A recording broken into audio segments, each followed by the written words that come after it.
Bismillahirrahmanirrahim. Alhamdulillahi Rabbil Alamin. Wal aqibatu lil muttaqin. Wala udwana illa ala dhalimin. Wassalatu wassalamu ala rasulina Muhammadin wa ala alihi wa sahbihi ajma'in. Qala Allahu tabaraka wa ta'ala fil Qur'anil Karim. Ba'da a'udhu billahi minash shaitanir rajim. Bismillahir rahmanir rahim.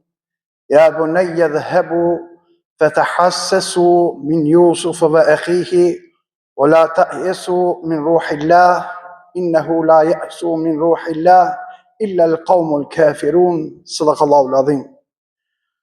Falëndërimi dhe lavdërimi takon Allahu xhaleshanuhu, atë e falenderojmë për ti falje dhe ndihmë kërkojmë. Salata dhe selam i dërgojmë Muhammed Mustafa sallallahu alaihi wasallam. Paqja, mëshira dhe begatit e Allahu xhaleshanuhu qofshin mbi familjen e tij, shokët e tij dhe të gjithë atyre që pasuan dhe pasojnë rrugën e Muhamedit alayhis salam dhe në ditën e Kiametit. Të respektuar vëllezër besimtar, do vazhdojmë edhe sonte në komentimin e surës Yusuf, e që do të ndalemi tek ajeti 87, 88, 89 dhe 90. E si temë sonte do ta kemi vëllezërit e Jusufit alayhis salam, e kuptojnë të vërtetën që Jusufi alayhis salam është gjallë. Çdo men se kur vëllezërit e Jusufit alayhis salam, djemtë e Jakubit alayhis salam, pasi që shkuan tek babai i tyre, kur kthyen nga Egjipti, pa vllavin tjetër Benjaminin, atëherë Jakubi alayhis salam insistoi dhe kërkoi prej djemve të tij dhe të shkojnë të hulumtojnë, të interesohen dhe të sjellin lajme të reja rreth Jusufit alayhis salam dhe vllait të tij Benjaminit. Këtu vend përmendet fakti se Jakubi alayhis salam ishte shumë i sigurt se Jusufi alayhis salam ishte ende i gjallë. Arsyeja për këtë siguri ndoshta mund të ketë qenë ndjeni e posaçme që Allahu xhaleshanuhu ja kishte dhuru Jakubit alayhis salam. Si zbulohet në Kur'anin famëlart, Allahu xhaleshanuhu në gjendje që pejgamberëve dhe të dërguarve të t'ju dhuroj gjëra të tilla si perceptim të fuqishëm shqisor, urtësi të jashtëzakonshme, mendje hollësi të përkryme, lartpamësi superiore dhe aftësi për t'i pa ngjarjet e të ardhmes. Në ajetin e 87 të surës Yusuf, Allahu dhul xhelal drejtohet dhe thotë: Ya bani yadhhabu fatahassasu min Yusuf wa akhihi wa la ta'yasu min ruhillah innahu la ya'su min ruhillah illa al-qawmul kafirun. Jakubi i këshilloi bijtë e vet: o bijtë e mi, shkojni dhe hulumtojni në Egjipt për Jusufin dhe vllain e tij, e kurse si mos e hupni shpresën nga mëshira, rahmeti i Allahu xhaleshanuhu, se vetëm jo besimtari e humb shpresën tek Allahu xhaleshanuhu. Nëpërmjet këtij ajeti kuranor, Allahu dhul xhelal na mjafton se Jakubi alayhis salam u kërkoi bijve të vet që të shkojnë, të hetojnë për ndonjë të re rreth Jusufit alayhis salam dhe Benjaminit. Jakubi alayhis salam i porositi bijtë e vet që mos ta humbin kur shpresën nga rahmeti i Allahu xhaleshanuhu, nga mëshira e Allahu xhaleshanuhu. I porositi mos jenë nga njerëzit e likshëm dhe mos e humbin mendimin e mirë për Allahun xhaleshanuhu në çdo synim. Sepse Allahu dhul xhelal thot shpresën mëshirën e Allahu xhaleshanuhu e humbin vetëm se jo besimtarët. Vetëm ata të cilët e mohojnë Allahun xhaleshanuhu, ata e humbin shpresën tek Allahu xhaleshanuhu, tek mirësitë e Allahu xhaleshanuhu, tek mëshira e Allahu xhaleshanuhu, tek rahmeti i Allahut xhaleshanuhu. Pastaj ajeti 88 i surës Yusuf ne përshkruan gjendjen në këtë mënyrë dhe thot: kur shkuan e kur hyn tek ai i than: o ti zotri, neve dhe familjen ton në ka godit skamje e vështirë, e kemi ardhë me një mall të vjetër, e ti pra na mbush masën, barën, na dhuro. Allahu xhaleshanuhu i shpërblen të gjithë ata të cilët dhurojnë. Ata i kishin për qëllim fatësinë e madhe që e kishte kaplu vendlindjen e tyre, dhe në fatësirë të e mos ndihet mungesa ushqimore, prandaj kanë shku tek Jusufi a.s. me morë pak mall për shkëmbim. Mirë po me veti kësaj radhe nuk kishin mall për me pagu masën e drithit të cilën do ta merrnin nga Jusufi a.s. Fakt, kishin diçka, por nuk kishin kompenzim sa duhet. Atëherë kërkuan që pjesën tjetër t'ua shpërbleje krijuesi i gjithësisë, Allahu Dhul Xhelal. Ibn Jurejji ka thonë, me këto fjalë, vëllezërit e Jusufit a.s.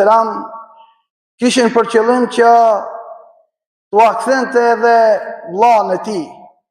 Dhe kaq, Ibn Xheriri përcjell se Mujahidi kur u pyet se është e papëlqyeshme të thuash Allahumme tasaddaq alejke, o Zot më jep sadaka, tha po, sepse sadakaja jepet nga ai që shpreson shpërblimin dhe Allahu xhaleshanu nuk ka nevojë për shpërblim. Vazhdon Allahu xhaleshanuhu në surën 89, në surën Yusuf ajeti 89 dhe thot: ai Jusufi tha, e dini se çka keni bë me Jusufin e vllain e tij kur ishit ju xahil, ignorant. Nëpërmjet këtij ajeti kuranor, Allahu xhaleshanuhu na tregon se vëllezërit e Jusufit a.s.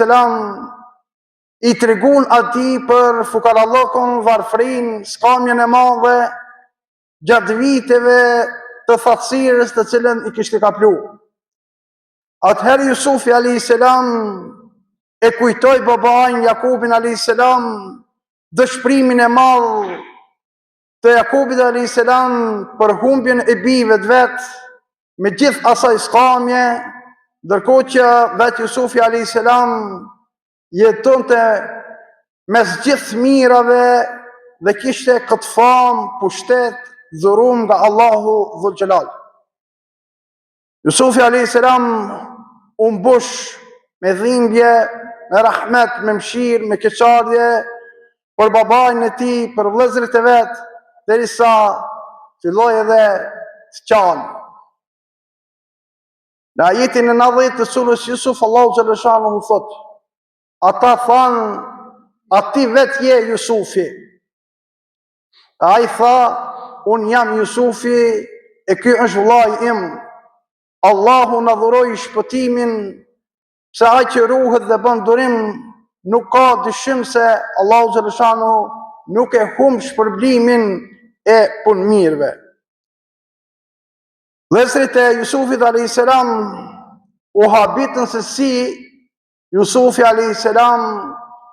kishte arrit të mos zbulohej prej tyre gjatë gjithë këtyre viteve, kur ata shkonin tek ai për me marrë drith.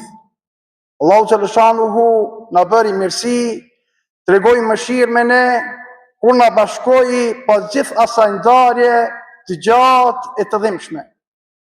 Në ajetin 91 të surës Yusuf, Allahu xhaleshanuhu e përshkruan kështu këtë moment dhe thot, ata thanë pasha Allahun, është e vërtet se Allahu të ka lartësu mbi ne, kurse ne vërtet ishim fajtorë. Në primit këti ajeti kuranor, vëllezërit e Jusufit a.s.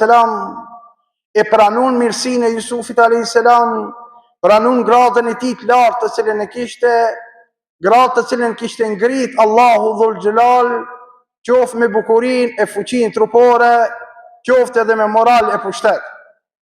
Por mbi të gjitha, Allahu Xheleshanuhu Jusufin a.s.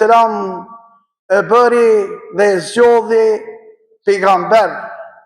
Kjo është arsyeja që ata thanë këto fjalë. Kjo është gjithashtu një argument mbështetës për ata që thonë se vëllezërit e Jusufit a.s. nuk ishin pejgamber.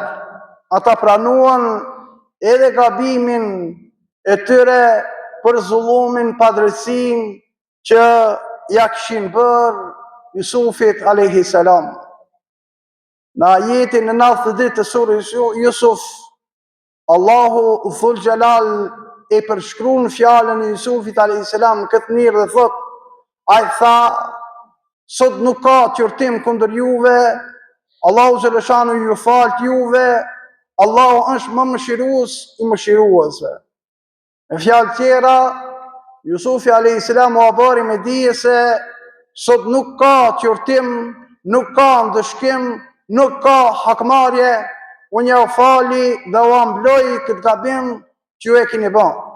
Pastaj ju lutë Allahu Xheleshanuhu që dhaj t'i falte, t'i mëshironte vëllezërit e tij.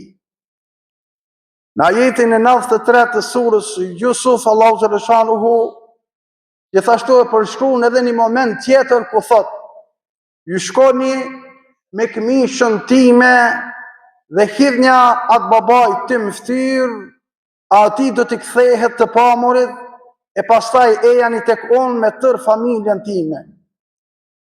Siç dihet, shkaku kryesor që u verbu, u çoru Jakubi a.s. ishin lotët e shumë që kishte derë nga dëshmërimi mahzullaki për humbjen e Jusufit a.s. pastaj dhe Benjaminit. Pastaj i ftoi Jusufi a.s. që ta morin gjithë familjen dhe të kthehen të jetojnë tek Jusufi a.s.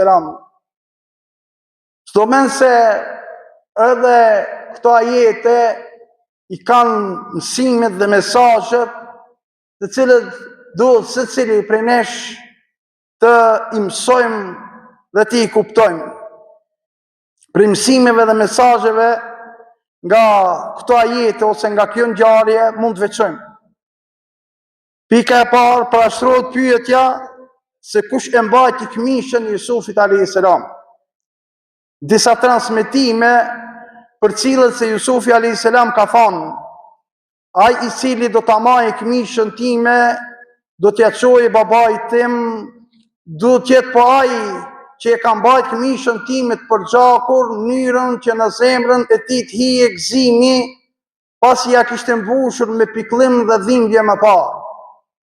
Këmishën ja dha Jahudas, vllait e tij, pasi ai e pranoi se po ai ishte që i kishte mbajt këmishën atëherë kur e kishin li me gjak dhe ja kishin çu babait duke i lajmëruar se Jusufin a.s. i kishte ngran ujku.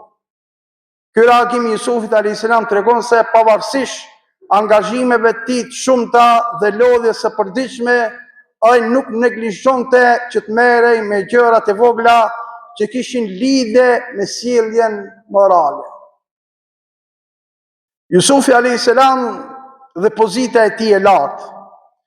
Disa transmetime thuhet se pas kësaj vëllezërit e Jusufit a.s. ndjeshin të turprum dhe me faj, kështu që dërguan dika që t'i thoshte Jusufit a.s. O Jusuf, çdo mëngjes dhe mbrëmje na shtron tavolinën tonë dhe ushqime, pije nga begatia jote, Dhe kjo punë neve më shumë na shton marrën, na shton turpin. Nuk jemi në gjendje me të pa në ftyrë, sepse na kujtohet ajo që i kemi bën ndaj teje. E Jusufi a.s. ju përgjigj vëllezërve të vet me fjalë të ëmbël që t'ja u largoje marrën, turpin, duke ju thonë se do të kthehej mirësia dhe qëndrimi i tyre në tresën, sofrën e tij, ishte për ta respektu dhe për ta nderu. Kështu që populli i Egjiptit do ta shikonte Jusufin a.s. me syrin e njeriu të lirë, e jo flisnin me njëri tjetrin e thonin i lavdruar qoftë Allahu i lartësuar.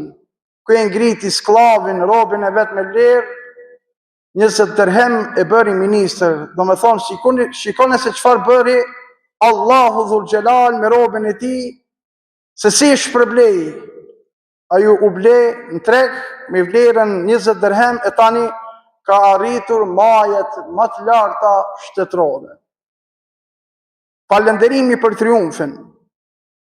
Ajetet e lartë përmendura gjithashtu na e përcjellin një nga mësimet e moralit islam, që pas fitores ndaj armiqve nuk duhet haruar falja e mëshira dhe nuk duhet sillemi ndaj tyre me ashpërsi.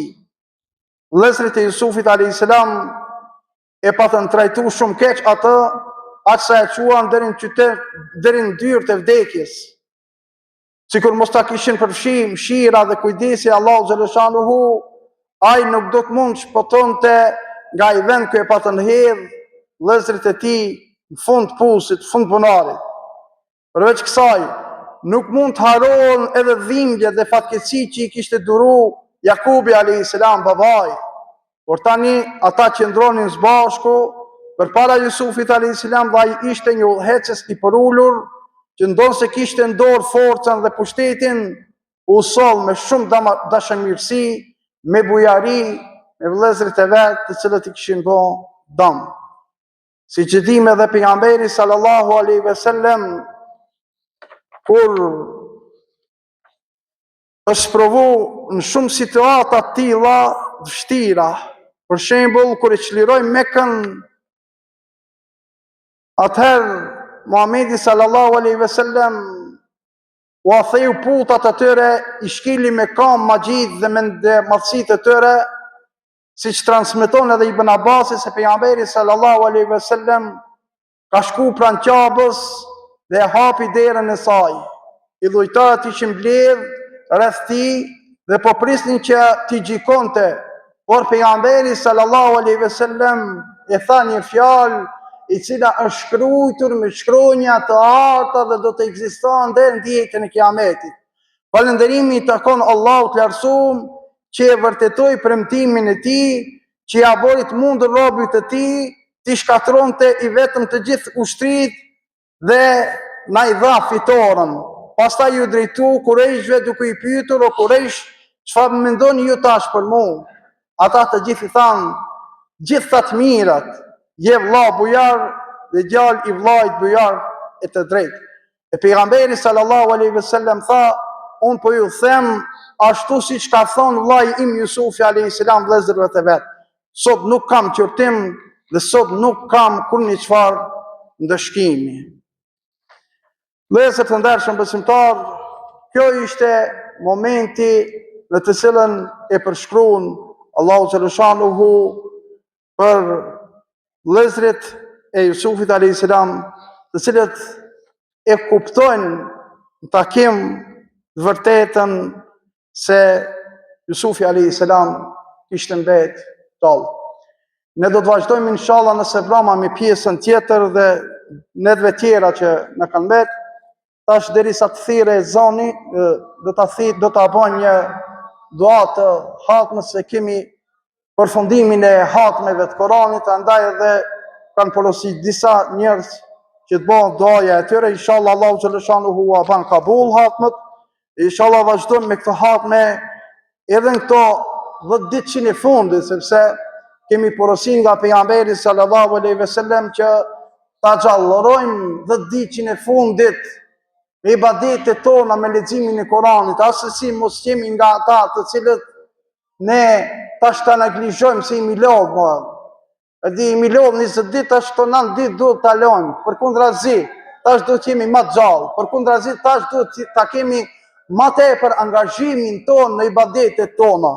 Vëllezër të ndershëm besimtar, ata të cilët dinë me lexu Kur'an, mos nalen me lexu Kur'an, vazhdimisht të lexojnë Kur'an.